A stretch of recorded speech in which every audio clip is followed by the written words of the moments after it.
Gentleman, may I have your attention please. मौसम की गड़बड़ी की वजह से किसी भी सुरक्षा मानक से कांटेक्ट नहीं हो पा रहा, इसीलिए हमारी फ्लाइट जूनागढ़ गांव में लैंड करने वाली है। कृपया अपनी सीट की पेटी अच्छे से बांध लें। चिंता की कोई बात नहीं है, आज शाम को ही हमारी फ्लाइट टेक ऑफ करने के लिए बिल्कुल तैयार हो जाएगी और असुविधा के लिए खेद है। Ladies and gentleman, may I have your attention please. कुछ ही देर में फ्लाइट एक ऐसे गांव में लैंड करती है जहां चारों तरफ धूल ही धूल थी। हरियाली के नाम पर रेत के टीले के बीच में थोड़ी बहुत घास नजर आ रही थी। ओह नो, ये कैसी जगह है? दूर दूर तक ना कोई ट्रांसपोर्ट है ना रहने की जगह। ये कैसा खंडहर गांव है? भला एयरपोर्ट के नाम पर सिर्फ एक सड़क बना रखी है और कुछ भी नहीं। बसंत देखता है कि सभी आसपास ही टेंट लगाकर रहने का जुगाड़ कर रहे हैं। शाम तक की तो बात है, भला इसमें टेंट लगाने की क्या जरूरत है? और वैसे भी एक इंटरेस्टिंग जगह पर आ गया हूं मैं, शाम तक घूम फिर कर वापस आ जाऊंगा। ये सोचकर बसंत गांव के अंदर दाखिल हुआ। अरे बाप रे, बहुत गर्मी है इस गांव में तो। भैया सुनो, जरा एक नींबू पानी लगाना। ये लीजिए भैया, अभी तो गर्मी आए भी नहीं है, अभी तो बस शुरुआत है, शुरुआत। हाँ अरे ये क्या, मैंने आपसे नींबू पानी मांगा था, आप ही मुझे क्या दे रहे हैं? अरे पी लीजिए साहब, ये है बेल का रस, समझे? हमारे दादा और दादा के जमाने का नुस्खा है ये। हाँ, बेल का रस? I don't like it. अरे भैया, इसकी आपको बहुत जरूरत पड़ेगी। अभी 10 कदम आगे जाएंगे ना तो कदम लड़खड़ाने लगेंगे इस गर्मी में। पूरे गांव वाले यही रस पीते हैं, वो भी मेरे ही ठेले से। हाँ, पेट को भी ठंडा रखता है और ताकत भी बनाए रखता है ये, समझे? पी लीजिए। बसंत दुकान वाले के कहने पर नाक बंद करके वो जूस पी लेता है। इसका टेस्ट ना बिल्कुल भी अच्छा नहीं था। ये लो, पकड़ो अपने पैसे। बसंत आगे बढ़ा, उसे एक बहुत सुंदर बगीचा नजर आया। पूरे गांव में कहीं हरियाली नहीं है, लेकिन ये थोड़ी सी शांत और अच्छी जगह लग रही है। It's like a park. Basant अपना सूटकेस साइड में रख देता है। पेड़ों की छांव के नीचे चिड़ियों की चहचहाहट के बीच उसे अच्छी नींद आ गई। लेकिन उसकी नींद जैसे ही खुली, उसने देखा कि अब अंधेरा होने वाला है और ठीक उसके सर के ऊपर से वो हवाई जहाज उड़ा जिसमें वो बैठकर वहां पहुंचा था। बसंत बौखला गया। Oh shit shit shit shit, मुझे समय का पता कैसे नहीं चला? ओह नो, सब जा चुके हैं और मैं यहाँ रह गया। ये तूने क्या किया बसंत? तू इतना बेवकूफ कैसे हो सकता है रे कि तू सो गया, और वो भी बेफिक्र होकर। बसंत अपना फोन लेकर यहाँ से वहाँ दौड़ने लगा, लेकिन गांव में कहीं भी नेटवर्क नहीं मिला। वो जैसे ही बाजार के बीच पहुंचा, सभी लोग उसे तिरछी नजरों से देखने लगे। ये जगह एक तो मेरे लिए वैसे ही अननोन है और ऊपर से नेटवर्क भी नहीं आ रहा है। जो मैं अशोक को कॉल करूं, वो हेल्प भेजेगा मेरे लिए। और ये लोग तो मुझे बहुत अजीब नजरों से देख रहे हैं, कहीं मेरा सामान न चोरी कर लें। इतने में ही राधा बोल पड़ी। अरे शहरी बाबू, आप तो उस हवाई जहाज में बैठकर आए थे ना, वापस क्यों नहीं गए? हमारे गांव में ही रहने का इरादा है क्या? हाँ, अभी थोड़े टाइम तक तो मैं गांव में रुकने वाला हूँ। क्या है ना, वैसे क्या यहाँ आसपास कोई होटल है? राधा मुस्कुराई। होटल के नाम पर आपको सिर्फ तबेले ही मिलेंगे। जी हाँ, यहाँ कोई आता जाता ही नहीं, तो होटल व्यापार तो यहाँ से चलने से रहा।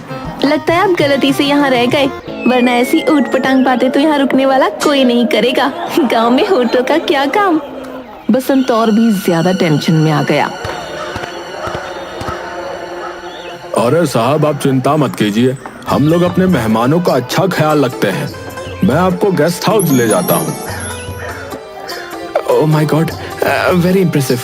मैंने तो सोचा ही नहीं था कि ऐसी जगह पर भी गेस्ट हाउस हो सकता है। चलो चलो भाई, लगता है तुम भगवान के भेजे हुए कोई फरिश्ते हो। उसके बाद राघव बसंत को गेस्ट हाउस के पास लेकर आ गया। बसंत ने देखा कि उसके सामने एक टूटी फूटी झोपड़ी है। उस झोपड़ी के बाहर एक लालटेन लटक रही थी। उस लालटेन के आसपास ढेर सारे मच्छर थे। गेस्ट हाउस कहाँ है? जी ये रहा हमारे गांव का सबसे अच्छा हाउस। ये है तो मेरी बुआ का, लेकिन वो पिछले हफ्ते ही चल बसी। तब से तो ये घर खाली ही है और अब आप आ गए हो तो यहाँ रह लो। आप भी तो गेस्ट ही हुए ना, और ये हमारा हाउस है ही, इसलिए आप गेस्ट और ये हाउस, ये गेस्ट हाउस। बसंत अपना सर पकड़ लेता है। अबे यार, यहाँ के लोगों में कम दिमाग है क्या? यहाँ पर इसकी बुआ की मौत हुई है और वो भी पिछले हफ्ते, और ये कह रहा है कि मैं यहाँ पर। बसंत पीछे मुड़कर देखता है। वहाँ घने अंधेरे के अलावा कुछ नहीं था। अरे यार, यहाँ रुकने के अलावा कोई और रास्ता नहीं है। बसंत घर के अंदर दाखिल हुआ। यहाँ बिजली सुबह शाम आती है। बिजली की तो कोई भी परेशानी नहीं है, बस जरा गर्मी ज्यादा पड़ती है बस। लेकिन उसका भी गांव वालों के पास पूरा समाधान है। ये देखिए, ये आपका बिस्तर। थोड़े बहुत खटमल मिलेंगे लेकिन एडजस्ट कर लेना, और सामने ही खिड़की है, उसको खोल लेना, ठंडी ठंडी हवा आएगी। अच्छा, मैं आपसे अब सुबह मिलता हूँ, मुझे बड़ी नींद आ रही है। अच्छा।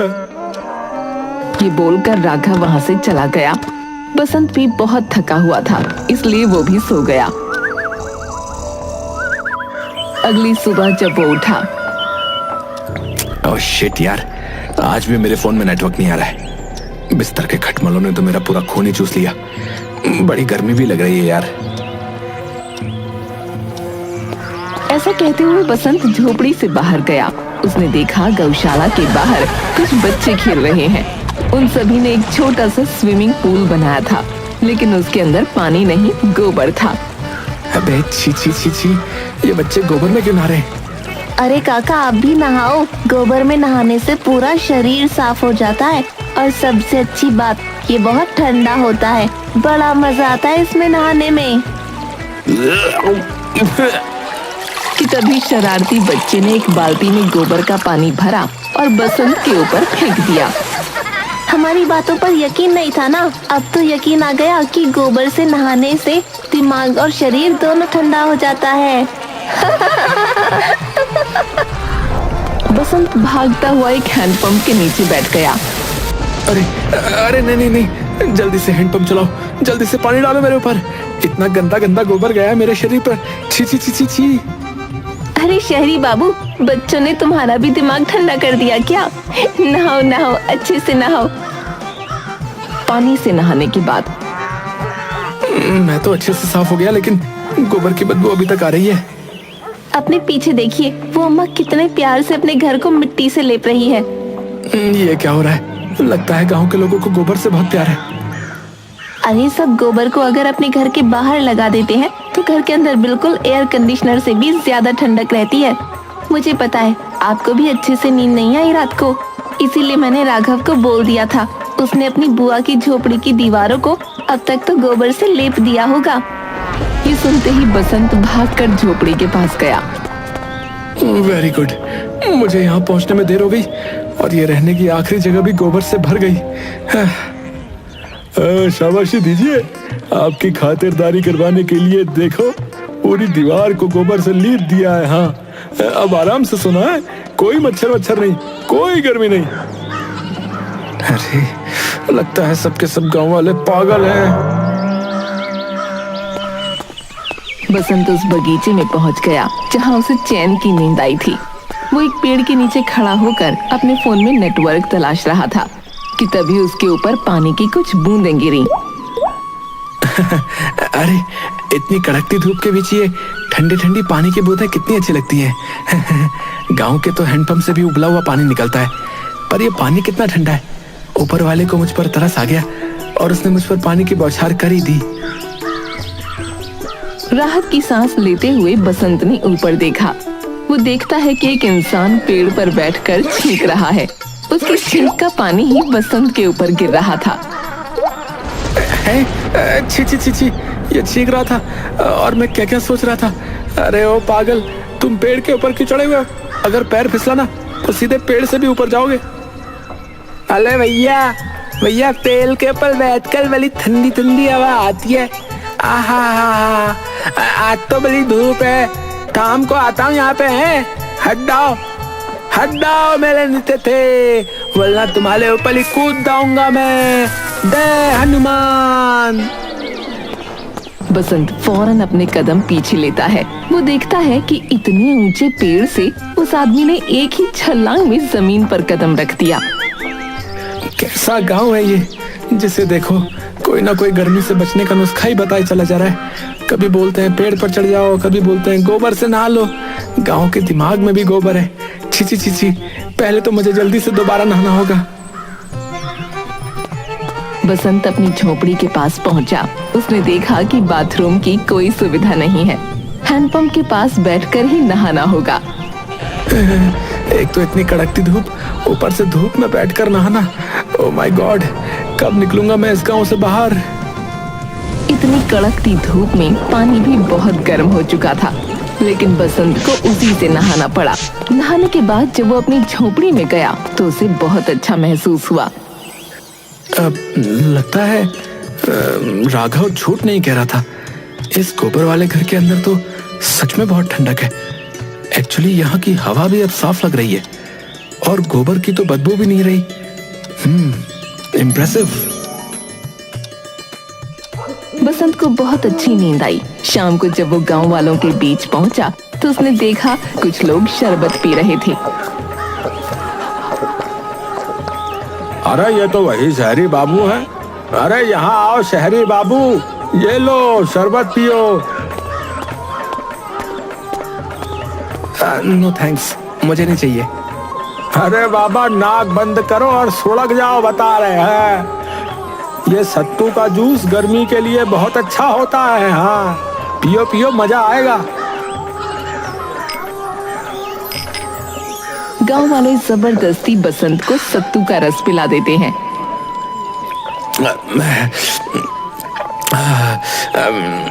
एक्चुअली इतना भी बुरा नहीं है।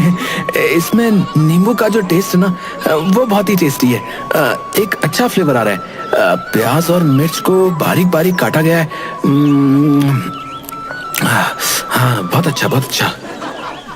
अरे यहाँ पर ऐसे ही शाम को सत्तू का रस पिया जाता है और दोपहर में भी। गर्मी में बड़ा काम आता है भैया। पेट और दिमाग दोनों ठंडा रहता है और साफ भी। हाँ, प्रोटीन भी मिलता है सो अलग। काका, यहाँ पर अगली फ्लाइट कब आने वाली है? कुछ आइडिया है आपको क्या? फ्लाइट? अरे पूरे 30 साल बाद तो एक विमान उतरा था जो कुछ ही घंटों बाद निकल गया, लेकिन एलियन की तरह आपको यहाँ छोड़ गया। अब अगला विमान कब आएगा वो तो भगवान जाने। क्या यहाँ पर टेलीफोन मिलेगा? टेलीफोन? हाँ हाँ बेटा, वो तो मिलेगा। बाकी फोन में नेटवर्क आते नहीं। बाकी हाँ, चंचल पनवाड़ी की जो दुकान है वहाँ चले जाओ। बसंत चंचल पनवाड़ी के पास पहुंचा और उसने अपने फोन से नंबर निकालकर अपने दोस्त को टेलीफोन किया। अरे तू कहाँ रह गया था भाई? तेरी फ्लाइट तो 3 दिन पहले ही यहाँ पर पहुंच गई है, लेकिन तू कहाँ रह गया? ना कोई फोन, ना कोई पता, ना कोई मैसेज। अरे यार, सच में तुझे मिलकर ही बताऊंगा। अभी बस तू इस गांव में आजा। अरे भाई, ये जो जूनागढ़ गांव है ना यहाँ पर नेटवर्क है ना ही कुछ और। मैं यहाँ पर फंस गया हूँ यार। भाई मुझे ले चल यहाँ से, वरना मैं पागल हो जाऊंगा, बता रहा हूँ। 2 दिन और रुका तो गांव वाले गर्मी से बचने के नुस्खे बता बता कर ना मेरा दिमाग खाली कर देंगे यार। इतने में ही फोन कट गया। हेलो हेलो, अबे अबे अबे यार, फोन क्यों कट गया यार?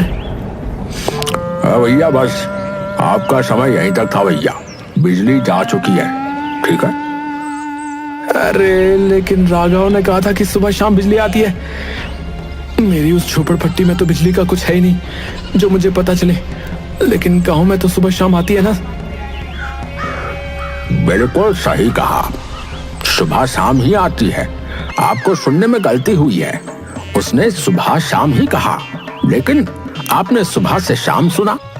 लीजिए पान खाइए, मुंह बिल्कुल ठंडा कर देगा। हाँ खाइए खाइए, गर्मी में मजा आ जाएगा। एक मिनट मैं अब बताइए। ये लो एक और नुस्खा। दो भैया दो, पान भी खिलाई दो। पान खाकर बसंत के मुंह में ठंडक होने लगी। अरे भैया कमाल है, ऐसा लग रहा है कि मेरे मुंह में मेंटोस रखा हुआ हो। मजा आ गया। बसंत ने देखा कि गांव वाले जगह जगह पर पक्षियों के लिए भी पानी रखा करते थे और खाना भी। गांव वालों का दिल बहुत अच्छा था। बसंत नहीं जानता था कि आज की रात उसकी गांव में आखिरी रात है। वो अपनी झोपड़ी के अंदर लेटकर सोचने लगा। इस कमरे की ठंडक, इस गांव की शांति, चारों तरफ रेत ही रेत। गांव वालों का बात बात पर गर्मी से बचने के नुस्खे बता देना, ये सब इतना भी बुरा नहीं है। इस झोपड़ी में नींद तो बहुत अच्छी आती है। चलो सो जाता हूँ, सुबह सोचूंगा। और अगली सुबह होते ही बसंत के दरवाजे पर उसका दोस्त अशोक अपनी जीप के साथ खड़ा था। अरे क्या बात है अशोक मेरे दोस्त, तू तो बिल्कुल टाइम पर आ गया यार। तुझे मेरा पता किसने बताया यार? अरे बिल्कुल भी मुश्किल नहीं था मेरे भाई शहरी बाबू। अच्छा अब जल्दी चलो, वरना रात हो जाएगी तो रास्ता भटक जाएंगे, बता रहा हूँ। बसंत फौरन अपना सामान उठाकर जीप में बैठ गया। जब वो गांव से निकल रहा था तब सभी गांव वाले विनम्र आंखों से बसंत की ओर देख रहे थे। बसंत उन सभी को अलविदा कहता है और अपने दोस्त के साथ शहर लौट आता है। Welcome home. कैसा लग रहा है वापस से शहर की तंग गलियों में आकर? और कैसा लग रहा है एसी के सामने सोकर? वैसे गांव में तो तुम्हारा बड़ा बुरा हाल होगा नहीं? ये तो तुमने सही कहा यार, अपना घर तो अपना ही घर होता है। लेकिन वहां भी ना मुझे यार सच बताऊं तो बड़ा अच्छा महसूस हुआ यार। वहां पर एसी नहीं है यार, लेकिन एसी की जरूरत भी नहीं है। हालांकि गर्मी बहुत पड़ती है, लेकिन गर्मी से बचने का हर एक पॉसिबल तरीका है यार, और हेल्दी भी है। मानना पड़ेगा यार गांव वालों को, वो बहुत स्मार्ट लोग हैं यार। उस रात बसंत सो रहा था, तब उसे ख्याल आया। अगली सुबह होते ही वो फौरन बैंक की तरफ रवाना हो गया। उसने बैंक से कुछ पैसों का लोन लिया था। अरे भाई तू आ गया? काम वाली बता रही थी कि तू बैंक गया है, लेकिन बैंक में तेरा क्या काम? थोड़े दिनों बाद सब बता दूंगा यार। इतने में ही अशोक ने देखा कि ट्रक भर भर कर गोबर मिट्टी बसंत ने घर के बाहर खड़ी करवा रखी थी। अरे तू पागल तो नहीं हो गया है? ये सारा सामान यहाँ क्यों लेकर आया रे? अरे तू बस देखता जा यार। बसंत को बैंक से लोन मिल चुका था। बसंत किराए पर एक जमीन लेता है और वहाँ पर काम करवाना शुरू कर देता है। वो मिट्टी के छोटे छोटे घर बनाता है और उनकी गोबर से लिपाई करवा देता है। उसे झोपड़ी के अंदर एक छोटा सा बेड, एक छोटा सा मटका और टेबल भी रखता है और एक मेन्यू छपवाता है। उस मेन्यू में सत्तू का जूस, बेल का जूस और ठंडा पान भी रखवाता है। थोड़ी सी पैम्पलेट छपवाने के बाद पूरे शहर में बंटवा देता है।